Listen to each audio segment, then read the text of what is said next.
ఈ రాష్ట్రంలో ఏంటంటే రెండు ప్రధానమైనటువంటి పార్టీలు రాజధాని గురించి తీవ్రంగా ఘర్షణ పడుతున్నటువంటి పరిస్థితి. ఒకళ్ళేమో అమరావతి ఆల్రెడీ ఎస్టాబ్లిష్డ్ అవుతా ఉంది. ఇప్పుడు కొత్తగా మావిగన్ అనేటువంటి ఒక పేరు కూడా వస్తుంది. మీరు ఒక రాజకీయ పార్టీకి సంబంధించినటువంటి అధ్యక్షుడు, రాష్ట్రంలో ఒక బాధ్యత కలిగినటువంటి పౌరుడిగా మీరు అసలు ఏంటి ఇది దేన్ని సమర్థిస్తారు? అమరావతి అనుకుంటారా, మావిగన్ అనుకుంటారా? ఆంధ్రప్రదేశ్ రాష్ట్ర రాజధాని 100% అమరావతి ఉండాలి. ఇది ప్రజల ఆకాంక్ష.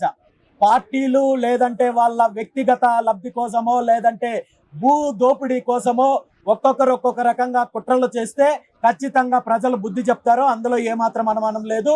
బీసీవై పార్టీ 100% అమరావతికి మద్దతు ఇస్తుంది. కానీ అమరావతి అంటే కేవలం వీరి కుటుంబానికో లేదంటే నారా లోకేష్ సొంత ప్రాపర్టీనో కాదు. అమరావతి రాజధానిలో సామాజిక న్యాయం జరగాలి. ప్రతి ఒక్కరికి వారికి ఉన్న సమాన హక్కులు కల్పించాలి. భూ కేటాయింపుల అంశంలో పూర్తిగా బీసీలకు కావచ్చు, అదే విధంగా మిగిలిన సామాజిక వర్గాలందరికీ కూడా న్యాయం చేయాలి. అంతే తప్ప మాకు ఇష్టం వచ్చినట్టు మాకు కావాల్సిన వాళ్ళకి వేల ఎకరాలు కట్టబెడతామంటే చూస్తూ ఊరుకునే ప్రసక్తే లేదని ఈ సందర్భంగా తెలియజేస్తాం. సార్, మొత్తం టార్గెట్ మొత్తం లోకేష్ అయినా మీకు? లోకేష్ కాన్స్టెన్సీలోనే ఉన్నారు, లోకేష్ ని ప్రస్తావిస్తున్నారు, లోకేష్ న్యాయం చేయాలంటున్నారు. సీఎం గా చంద్రబాబు చేయాలా, లోకేష్ చేయాలా? మీ టార్గెట్ ఏంటి అసలు? ఈరోజు అధికారాన్ని అడ్డం పెట్టుకొని ఒక షాడో సీఎం లాగా ప్రవర్తిస్తున్నది నారా లోకేష్ గారు. నిజంగా ముఖ్యమంత్రి చంద్రబాబు నాయుడు గారే అధికారం ఉంటే చంద్రబాబు నాయుడు గారినే ప్రశ్నిస్తాను. కానీ వ్యవస్థలన్నింటినీ కూడా, అన్ని మంత్రిత్వ శాఖలన్నింటినీ కూడా తన గుప్పెట్లో పెట్టుకొని, హోంశాఖ కానీ, రెవెన్యూ శాఖ కానీ, మిగిలిన శాఖలన్నింటినీ కూడా తన గుప్పెట్లో పెట్టుకొని భూ కేటాయింపులకు తనకు సంబంధం లేకపోయినప్పటికీ కూడా ఇది నా ఇష్టము, నా సొంత ఆస్తి అన్నట్టు నారా లోకేష్ గారు ప్రజాస్వామ్యానికి వ్యతిరేకంగా, రాజ్యాంగానికి వ్యతిరేకంగా అధికార ఏదైతే దుర్వినియోగానికి పాల్పడుతున్నారు. కాబట్టి నారా లోకేష్ గారిని ప్రశ్నిస్తున్నాను.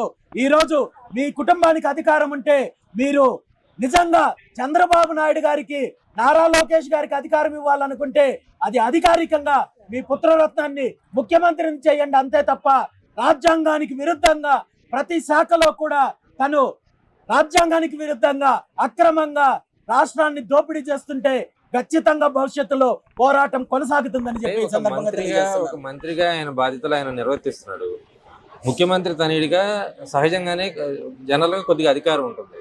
దీంట్లో దోపిడీకి ఏముంటుంది? మామూలుగా పరిపాలనలో అంటే చొరవ చూపించడం, పరిపాలనలో వేలు పెట్టడం తప్పేముంది ఒక మంత్రిగా?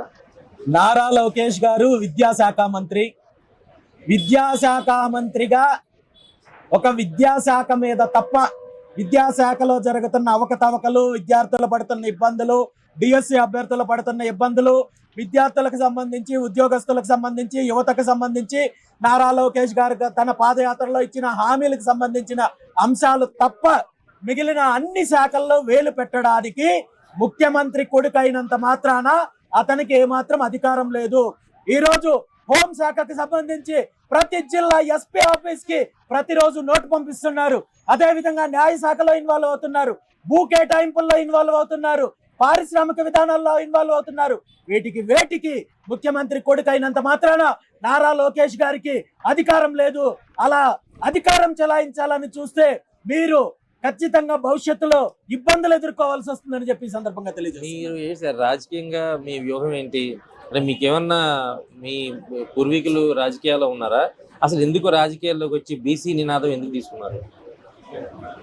ఈరోజు నా గురించి రాష్ట్ర ప్రజలందరికీ తెలుసు. నాకు ఎటువంటి బ్యాక్గ్రౌండ్, రాజకీయ బ్యాక్గ్రౌండ్ కానీ లేదంటే సినిమా బ్యాక్గ్రౌండ్ కానీ అలాంటిది ఏది లేదు. ఒక కామన్ మ్యాన్ గా ఈ రాష్ట్రంలో జరుగుతున్న రాజకీయ దోపిడీ, కుటుంబాల దోపిడీని ఎక్కడో ఒక చోట అరికట్టాలంటే, ఎక్కడో ఒక చోట తిరుగుబాటు మొదలవ్వాలి, ఉద్యమం మొదలవ్వాలి. ఆ ఉద్యమమే బీసీవై పార్టీ. ఈరోజు రాష్ట్రంలో ఉన్న సగానికి పైగా ఉన్న జనాభా ఎవరైతే బీసీలు ఉన్నారో, బీసీలకు ప్రముఖంగా అన్యాయం జరుగుతోంది. కాబట్టి బీసీలకు మద్దతుగా, బీసీలకు అండగా నిలబడాలనే ఆలోచనతోటి ఈరోజు పోరాటం చేస్తున్నాము. బీసీవై పార్టీ కేవలం బీసీలకు మాత్రమే కాదు, ఈ రాష్ట్రంలో ఉన్న దళితుల కోసం కావచ్చు, ఈ రెండు పార్టీల వల్ల, ముఖ్యంగా ఈ రెండు కుటుంబాల వల్ల అన్యాయానికి గురవుతున్న అన్ని వర్గాల యొక్క మద్దతు కూడగట్టుకొని అన్ని వర్గాలకు మద్దతు ఇచ్చి అదేవిధంగా అన్ని వర్గాలకు అండగా నిలబడే పార్టీ బీసీవై పార్టీ. ఖచ్చితంగా అన్ని వర్గాలను ఏకం చేసి భవిష్యత్తులో అధికారం దిశగా బీసీవై పార్టీ కొనసాగుతుందని చెప్పి మీరు తెలియజేస్తున్నారు. చెప్తున్న దాంట్లో నేను కామన్ మ్యాన్ గా స్టార్ట్ చేశాను రాజకీయ పార్టీ అని. అసలు మామూలుగా వ్యాపారం చేసుకునేటువంటి ఒక రామచంద్ర యాదవ్ కోట్ల రూపాయలతో రాజకీయం చేస్తున్నారు. ఎక్కడికి వెళ్ళినా డబ్బులు నీళ్ళ ఖర్చు పెడుతున్నారు. ఏంటి సార్ ఆ సీక్రెట్ ఏంటి? డబ్బులన్నీ ఎక్కడి నుంచి వచ్చినాయి? ఈ రోజు ఒక కామన్ మ్యాన్ గా ఉన్న వాళ్ళు రాజకీయాల్లో రాణించకూడదు, లేదంటే వ్యాపారాల్లో రాణించకూడదు అనుకుంటే అందులో మొట్టమొదటిసారిగా మీరు ముఖ్యమంత్రి చంద్రబాబు నాయుడు గారిని ప్రశ్నించాలి. 2 ఎకరాల భూమి ఉన్న ముఖ్యమంత్రి చంద్రబాబు నాయుడు కుటుంబం ఈరోజు వ్యాపారంలో ఇన్ని లక్షల కోట్ల వ్యాపార సామ్రాజ్యాన్ని ఎలా విస్తరించారు?